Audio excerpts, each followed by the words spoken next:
Well, I thought I'd just give you two brief examples from the interface of psychology and neuroscience that are maybe germane to the discussion we had in the last hour about free will or volition or whatever we're now calling it. I don't know what the consensus here is.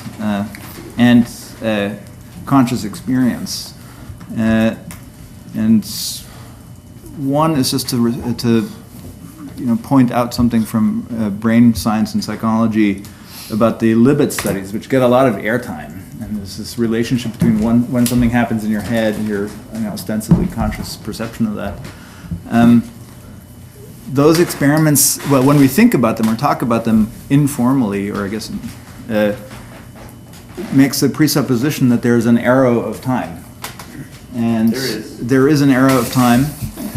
Okay, and if the arrow, so it makes a presupposition from the perspective of psychology that the arrow of time is something Newtonian, like absolute, true mathematical time of itself and by its own nature flows equably without relation to anything external.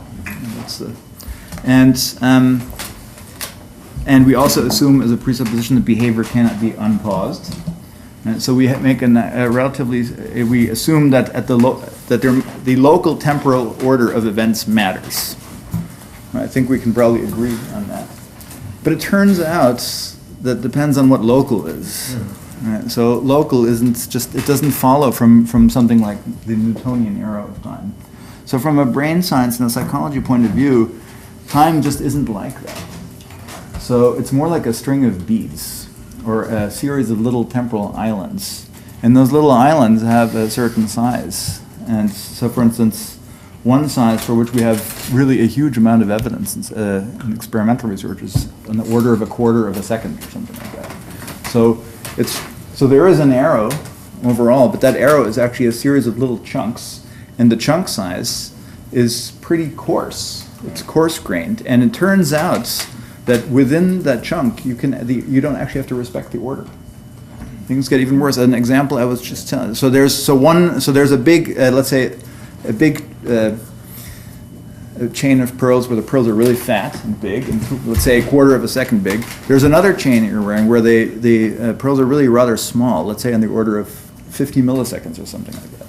Those are two strikingly different sizes of temporal experience, and it's within that local temporal order doesn't even have to be respected at all. So you can actually change the order of things and pay no price perceptually, which is kind of bizarre. You still have the same conscious. You have the same conscious experience. Duration. Absolutely. So let me give you I just spoke to a very concrete example. Suppose we're listening to each other here.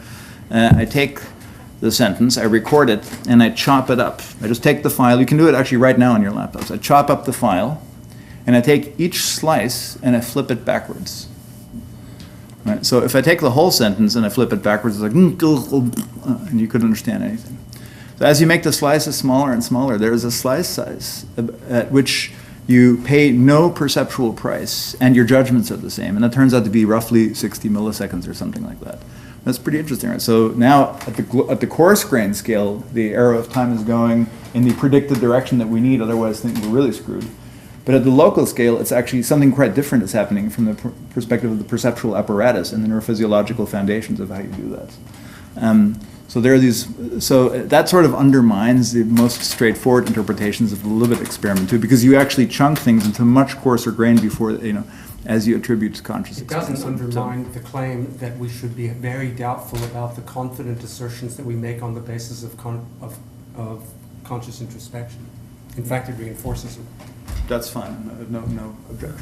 But it's very compatible with the idea that what we call consciousness is a higher level emergent phenomenon, and sort of different ways of rearranging the microscopic pieces. I think so. I think it's because it's very bizarre otherwise. It's also compatible with the claim that all of Shakespeare's plays were written by Ben Jonson. I don't know where did this emergentism come from? This description? How did you Well, because I mean, Are you consciously confident of what you're saying? No, I'm not consciously confident. Just checking. All right, I'm sorry. So go on. Keep going, yeah. I think we should return to that though, because I agree with Sean's point there. Just a second example, and I guess I was moved by Stephen's point of that there surely is a causal chain of things, and some of them are conscious as you decided to come here and visit your granddaughter or whatever it was. And so, you're... And you. and even me. So we also know that very little actually enters into our conscious experience, but that makes a difference in the stuff we decide, right? So here's an experimental example that's straightforward and kind of cool. Take the cocktail party stuff. So I'm listening to here almost concurrently, let's say, Dan and Steve or something like that time, and I'm able to select one or the other conversation. So I can pick that out using something called attention. Who knows how that works for that? What's it called? Selective attention. Somehow I can attend to one of the streams at a party, right? So there's a big mess. You guys are. He wasn't attending. Right. So I can select. So there's concurrent information. Right? I can select one stream over another. Now, I happen to know that both are encoded. I mean, I can show you that experimentally. So both actually are encoded in perceptual systems. But what I can also show you is that the information in the unattended stream, which you cannot report to me, you don't know anything that was said there, actually influences in a systematic, predictable, principled way decisions that you make later, for instance, about what words you recognize or something like that. Right? So I can. Are you willing to describe that other stream as a stream of information that you have no consciousness of? Yes, I am. Right. So it's just now. Does that information play a causal role in how you made subsequent decisions? I'd say yes, because I rigged it that way. I can do the experiment, so I put all the words in the way that subsequently they influence you. So I guess I'm nervous or squeamish about the importance of the conscious access to the decision making that you seem to require at the end of your discussion, because so much of it is. I mean, you're moving concepts around in your head, but is that movement of the concepts and arranging them until you come to the decision uncaused?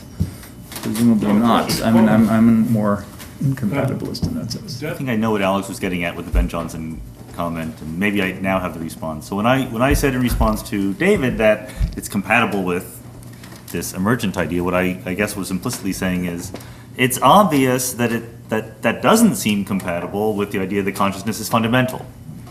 But it also doesn't seem incompatible with the idea that it's emergent. So I think that it's not evidence for consciousness being emergent, just like it's not evidence for Ben Jonson or Shakespeare's authorship.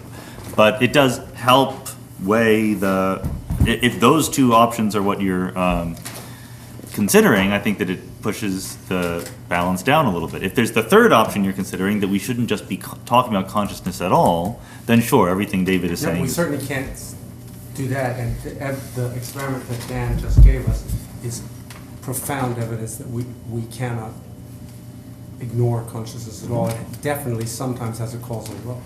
Good, sure. No, I'd be happy with that. Yes. The question that I'm interested in is, what is consciousness consist in? Okay? What is its function? These are not questions that we have much of a handle on at all. What we do know already from a lot of the experimentation, including what you've just described, is that consciousness systematically misleads us as an epistemic source.